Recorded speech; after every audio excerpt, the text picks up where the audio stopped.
Reigning world champions versus hosts. This is going to be huge. In this episode of Beyond 80, I'm joined by ex-Ireland hooker Bernard Jackman, and we're going to talk about where South Africa have the upper hand and what they need to do to stop the French flair. So Bernard, just first of all, what are the main battlegrounds about this match on Saturday? I think set piece, scrum. It's going to be absolutely huge. It's a big part of France's DNA. Lineout, defence. Well, we know South Africa's defence is phenomenal. And then I think there's going to be a huge amount of kicking. But contestable kicks, so it's not going to be boring. It's going to be high contestable kicks. It's going to be a phenomenal game. Two absolute heavyweights going at it. Well, you mentioned there about the lineout.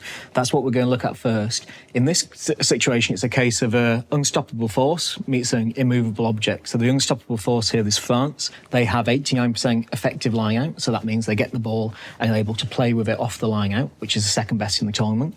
The unstoppable force is South Africa, who let their opponents have just 69% effective line-out. Now, this is one of the threats that France is going to pose.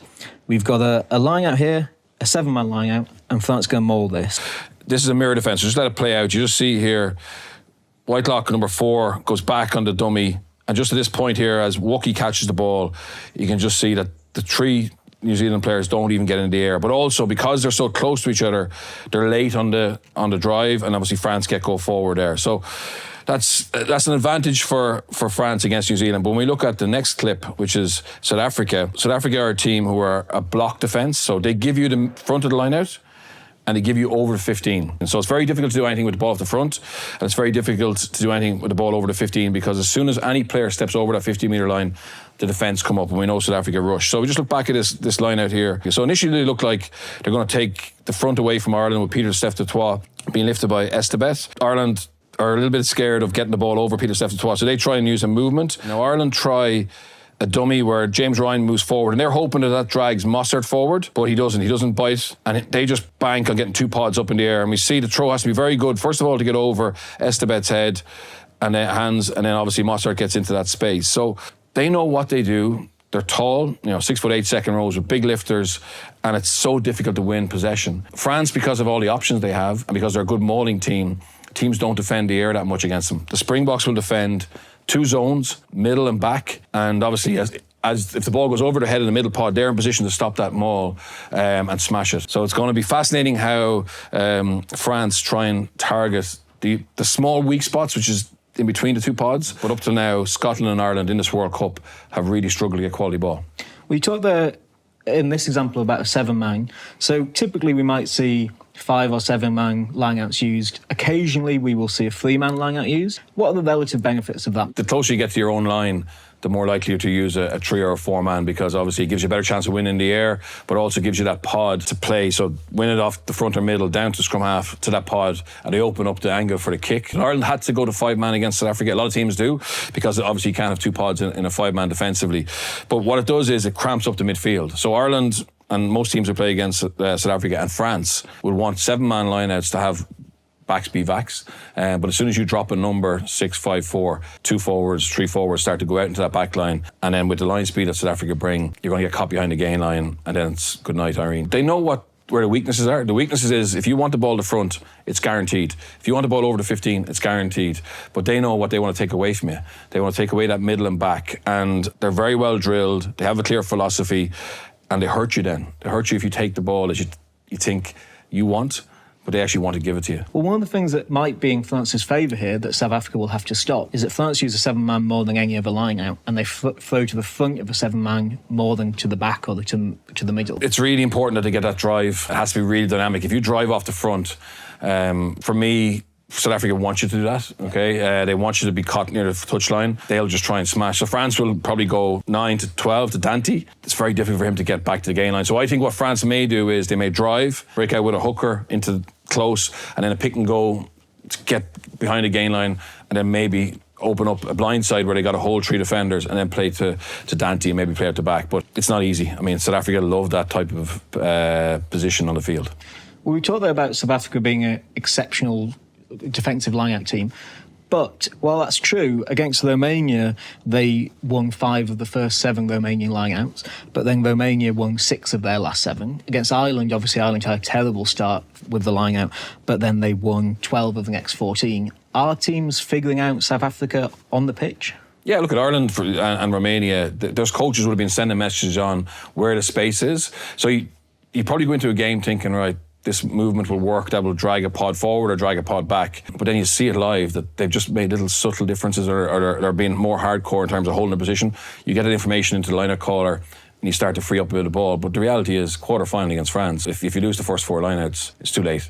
So the majority of work will be done this week trying to find where's the space, where can we win the ball, and how can we hurt South Africa. And likewise, South Africa saying, we're giving you that, but we're going to take it away somewhere else. So we've obviously talked about France perhaps using the 7-man more frequently, but like a lot of teams, they're likely to drop to potentially a 5-man to counter that South African threat. So we're going to use Live Tag Pro to look at this next clip, and we're going to highlight Jasper Wiese here, who's essentially the middleman of a 5-man lineout, so that he's got 2 men in front of him, 2 men at the back. And all he's doing here is he's watching Peter O'Mahony's feet, and he's just going to move wherever he moves. So even if France do go to a 5-man, South Africa can defend that. They can defend if you throw to the back, but if you watch here, it's a poor setup from Ireland. So South Africa, it's a great angle. South Africa squash the middle and back. Again, you can win the ball, but the problem is Ireland don't want to win the ball there. They want to win it at the back. But as soon as Ireland try and win it at the back, basically they lose the opportunity. And at the point of contact, or the point of the lift here, you just see Mossad is up just in front of James Ryan. They haven't been affected by any dummies, and it's a turnover. So you can win the ball with 5 men, but you're going to have to win it at the front, okay? Or you have to have some kind of a dummy movement that gets you just in front. I love South Africa. They know what they want to do, and they just implement that with precision nearly every game. So we've talked about the movement of Ireland, and we've seen a lot of different examples of dummies and movements. Can you give us a bit of a flavour of what that looks like in terms of how teams are getting the message to their players about the different shapes? How is that communicated at the line-out time? Is that the hooker, obviously at a lower level, the hooker would shout the calling. We obviously don't see that at this level. So how is that message? Yeah, so look, Ireland, France would have tempo line-outs where they kick penalty, they know there's going to be a line-out, and they walk in with their numbers and just try and take it and move it away from contact. I think that's actually a good option against South Africa because they love movement. Because the more movement, the closer they can be together because they're not moving, they're not mirroring. And so I think that go in and just take that ball straight away. A lot more throw jumps. And again, it's the line of caller in there, and they'll have the pre-call, but then if that's off, they'll call off, and then they'll have different bailout options or triggers. And again, everything they do is about suffocation. And this line-out that we're looking at is just one part of that. What South Africa do is putting the opposition in a position where every decision they make has an impact. And it's just going to be fascinating what Galtier does. Well, France score 42% of their tries from the line out. If you move the line out, you move that source of tries. Yeah, absolutely. But I think South Africa, because there's so much confidence in their defensive line out, they're happy to kick it off. So they don't try and stop teams having line-outs, which a lot of teams would do. If they play France, you just keep it on, long and on, or contestable. The South Africans tend to give you line-outs because of how strong they are in this area. Well, the next battleground is going to be the gain line. So the gain line essentially is if you can get over the gain line, you're moving towards the opposition try line. And ultimately, rugby is a game of territory. And if you keep doing that, you'll win the game. And in this situation, South Africa have the best gain line success in the whole tournament, 53%. But they've also got the best dominant tackle success, which is 9% of their tackles aimed dominantly. Why is gain line something that we've talked about in most of these episodes? Why do we care? Because the game is won by the team who dominate the gain line, dominate collisions, both sides of the ball, and it's perfect for what South Africa rugby's about. I mean, their collisions are in their DNA. I mean, we've been given an insight into how Rassie and Jacques Nienaber picked their team. It's based around players' ability to win battle stats, and that's collisions. And then, how many collisions you can win per minute. I mean, it's very simple, but if you wear a Springbok jersey, you know what you're being judged on from a coaching point of view, and you know what you're being measured against in terms of people in your position. So Jasper Wiese is getting ahead of Dwayne Vermeulen at the moment, and both quality players, but Wiese gives them more bang, both sides of the ball, and I think they have big, powerful men, they have a very clear game plan, and when you know what you're doing, and it's not that risky, it's much easier to get to the gain line, whereas teams who try to play wide, they sometimes play the game away from the defence, and by the time they get there, the defence are already over the gain line. So South Africa, clarity at set piece, clarity in terms of how they defend and how they attack. Well, we can see in this example, this is against Tonga, first of all, how South Africa are able to go forward ball, but also why it's so important. So again, it's off a line out, and South Africa are going to maul this, so they're going to move this forward. South Africa are now tied to the left wing. Most coaches would prefer not to have plays start from here. Yeah, this is a terrible position to attack from. It's really well done by Tonga to actually push them there. But this is the problem. It's not like a normal team where they can win this collision here in the midfield. They can dent the defence and then they can play offload. So they're not one-trick ponies.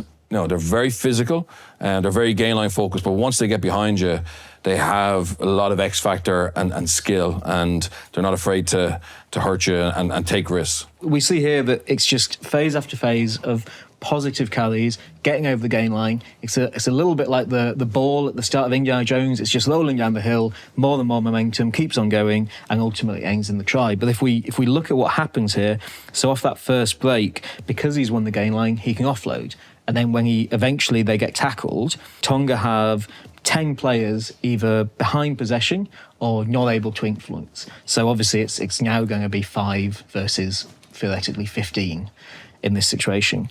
South Africa go wide out to the right, and again they potentially could score the try just off this phase, but Keamuyi steps in, and again he then wins the collision. So his arms are free, he's gone past the point of contact, and because his arms are free he can offload. And then we have one final collision. And again, he goes through and scores a try off that. So that's just successive positive carries which get them over the gain line. It's very, very difficult to stop. Well, in their last game before the World Cup at Twickenham against New Zealand, they have 58% gain line success. Against Romania, it's 71%, 59% against Ireland. This is a constant theme in their way of playing. Yeah, but let's be honest, France are a different level. You know, very good defence coach, Sean Edwards, very good athletes playing in a home World Cup. Getting that gain line success won't be as simple because exceptional athletes meeting exceptional athletes with a good system. So I'm fascinated to see that battle of the gain line and who actually will come out on top. So if we put you in the mind of Sean Edwards here, is it a case of all out to stop that first carry? Because you know if you stop the first carry, all that momentum just dissipates. Yeah. As soon as that first carry is good, it's going down there. Yeah, and South Africa, if you can win that first collision, South Africa don't try and play their way out of trouble like some teams do. They will go into a kicking game, which gives you a chance to get possession back. It's not easy. You're not guaranteed you're going to get it back because they kick very well and chase very well. But that would be Sean Edwards' mentality. Like the first 3 phases, we got to stop them. And it'll be interesting from set piece. France have been hiding Jalibert at 13 and having Dante and Fiku as their kind of the players who will be opposite Damien Delande. So again, you know, can they get to Jalibert? You know, because he's not as big and physical. And if you get to him, can you get over the gain line? Can you bust there? And then you're into your rhythm. And also, will Edwards throw something different? Will he try and hide Jalibert in the on the edge or on the blind side to allow them, I suppose, throw a different picture at South Africa and win that battle? That's the battle before the game. Well, we talked there about South Africa's attacking strength and getting over the gain line there, but on the flip side, defensively they're excellent as well. So against Scotland here, this is 7 phases, and it's 7 phases of near enough perfect defence. So Scotland get a good start here, but again, we've talked about this already. They're pinged out wide. They're pinged on the 5 metre channel. They haven't got two sides of attack, and this pass, it just kind of kills everything. So now they're going backwards. And this is their second phase. Their third phase, it's not a bad carry, but they've not got over the gain line. Then we talk about the fourth phase, and this is really where everything slows down. So this is a great tackle by Umbangambi, who hits Scotland, and particularly Darcy Graham, behind the gain line here. And from here on in, this is just men over the ball. The first one, Sia Khaleesi, he goes over the ball, not successful. But then Scotland have the next phase, just slows everything down. South Africa on their feet. This next phase, again, Libbok makes the tackle, he gets just over the gain line, but slows everything down. Next phase, again, dominant collision. Khaleesi's over there, doesn't quite get the turnover, but eventually that just comes. So it's just this consistent pressure. And if we look here from where they started to where they end, they haven't made any progress and they've given away the penalty. So this isn't necessarily a kind of a lightning defence. It's not South Africa trying to turn the ball over immediately. It's just them absorbing the pressure and then ultimately they get the turnover. But from there, unless you're really direct, unless you stay on top of them, which Scotland don't by this bad pass here, the first phase, and then after that, you're just waiting for a penalty to South Africa. I don't think you break South Africa after that. It's interesting. So France have this philosophy of 20 seconds, okay, and if we're not right on top of them, we kick it away. And even in this area of the field, whereas obviously Scotland don't want to kick it away here, but you have to. Yeah. You have to kick it to get it back or to change a point of contact. And even if that means restarting with a goal line dropout, well, it's better to do that and go again than try and make something happen right or over stuff. So this is going to be the real issue. But France don't overplay. Don't overplay. Scotland do overplay. And lastly, I'll just say on this, look at the score, 18-3. You cannot let South Africa, if you're France, get a lead, because then they're happy to defend. You want to get a lead and make them chase the game. Easier said than done. Well, South Africa had 31 dominant tackles against Ireland. You might be at home going, well, they lost that game, so what does it matter? Well, they kept Ireland to under 15 points. Only 2 teams have done that in their 16-match winning streak. This is Australia and South Africa. So South Africa may not win by winning the game line, but they will definitely lose if they don't win the game line. Yeah, no, I think they will win the game line. I think that they're set up for that. They're set up for that. But France have shown an ability to score individual scores more so than team attack, if that makes sense. They've got phenomenal X factor, and that's something that maybe South Africa may struggle with, because their defensive system is geared up to shut down, I suppose, teams who play shapes against them. Whereas we're going to talk a little bit later about France kind of make it up as they go along a little bit. It seems like that, but they've got individuals who have that brilliance, X factor, who can hurt you. Well, we'll actually go move on to that now, and specifically, South Africa need to stop the French kicking game. You spoke about it a little bit earlier. France actually kick 31 times a match, which is the second most of anyone in the tournament. It doesn't feel like that necessarily, because they kick the second most crossfield kicks, they kick more chips. So these are attacking kicks rather than potentially England's kind of long territorial kicks. But they do kick a huge amount. And we see in this example, France get around Italy, and they get around Italy by hitting that long crossfield kick, in this case, Jalibert to Penot. Now, people at home will be asking, just mark Penot, just take one of those defenders who are marking tight and move him outside to mark Penot, and this try doesn't happen. Why isn't it as simple as that? Because you got to respect what they can throw at you front door, ball in hand, and that's the beauty of France. Whether it's Dupont, Lucu, or Couillot, they can get to that first post pretty well, even off a maul that's near the touchline. And obviously, with the likes of Fiku, with the likes of Dante presenting threats front door, and then you have people with the skill set of Jalibert, Ramos, whether it's Villiers or Penot, either sweeping late or holding with. They can hurt you there. So I don't think South Africa won't change. What they will do differently here is they will back themselves to get to Jalibert's foot. Italy nearly get there, okay, but there's a massive difference between nearly and doing it. And they believe that their line speed puts the kicker under such pressure that kick isn't accurate, and that gives them a chance to scramble. And that's the difference. Jalibert will have a second less there. The closer we get to a final, I think the more it favours a team who have an unbelievably aggressive defence, which obviously South Africa do. Well, we're going to come on to the man who might do the job of stopping them here. So it's Faf de Klerk, and specifically we're looking at his ability to rush out the line. Now, obviously you're the coach as well, Bernard. You will be telling players potentially don't leave dog legs. Yeah. Faf leaves a dog leg here, and it's absolutely the right decision. He realises he's got to come up and in, and he knows he goes through the screen, so he goes past those 2 forwards, Finn Russell puts it through, and all he wants to do is send Tuipulotu back inside. He can't let that ball get outside straight away. In fairness, it's good footwork by Tuipulotu, but then what South Africa are brilliant is they react to the man inside him, because Faf has come in, you see the South African wing come in and getting that big hit on Schumann, and then it's over. It's over. So they problem solve on the pitch, and it's a license that Faf has more than anybody else. They're not as dangerous with a shooter if he doesn't play. So the other 9s don't have the same athleticism, decision-making, or ability or license to do it. But when he plays, it's another level. That won't show up on the stats. No. Because Faf doesn't make a tackle. He maybe will get credit for missing a tackle. But what he does is he reduces the time and he reduces the space, which is essentially all defending is. Yeah, absolutely. And unfortunately, sometimes coaches get so obsessed with cohesion, line integrity, missed tackle stats. Saracens, when they were going to the top, they missed more tackles than anybody else. France don't mind missing tackles, but South Africa, it's all about pressure. If you're pressurising the ball player, if you're pressurising the attack, we'll mop up the missed tackles. Well, we do have to talk about South Africa's kicking at goal. You could argue that lost them the game against Ireland. They have 48% success, which is one of the lowest in the tournament. At the moment, perhaps unfairly, a lot of that blame gets put on Manny Leboc's shoulders. He wasn't first choice when they came in. He's an incredible attacking player, but perhaps not the greatest kicking at goal. You've got Faf, who can kick at goal, but again isn't world class. Pollard is now back.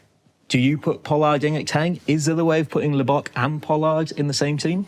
I think the problem is if you pick Pollard, you got to pick Willie LaRue, so you're making 2 changes to have a goal kicker. I think Pollard comes onto the bench. I think 7-1 is done. I think you give Leboc the chance to start, but you have that absolute weapon to bring on if you need to, because I think they're a better team with Leboc. And that's not...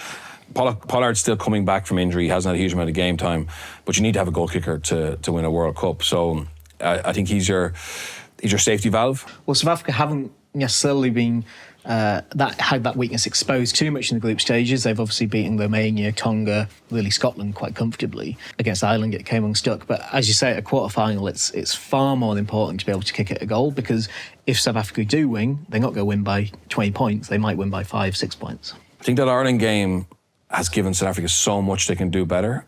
So one is the bench, 7-1. Having a goal kicker in your 23 is huge. But I also think they overplayed. If you look back at how Ireland got a lot of turnovers, they were in the wide channels, where South Africa haven't gone a lot. And I think they will tighten up. They will be much more direct. Play off 9, get the Landé over the gain line, have a lot of bodies around the ball. So France, who have a lot of jackal threats, can't get those opportunities to win penalties. So I think South Africa are going to become more pragmatic, more direct, more physical, and that's going to make them better. Well, going back to 2010, these two have faced each other just 8 times. South Africa have won 7 of those. France obviously won the most recent one. They've only faced each other once in a World Cup in 1995. Who is going to win on the weekend? I believe South Africa. I respect South Africa so much more from that Ireland performance, even though they lost. I think they've so many little things that they can fix. You know, Rassie Erasmus said 2019 was a bonus. It was all about 2023. The experience they have, they've got some of the best players in the world, the pressure that's on France. It's going to be an incredible game, but I think South Africa have the all-round game to do it. And as you go back to the very start, collisions. I suspect you do, but do you think they can go all the way? Yeah, I think they can. I think their game model at the moment is incredibly difficult to beat, and they do it so well. I think they're potentially the best team in the World Cup. Well, that's what Bernard thinks. But what do you think? Will South Africa emerge victorious and kick the hosts out of the World Cup for the second time running? Or will France sneak it? Let us know in the comments below. This has been Beyond 80, and we'll be back next week.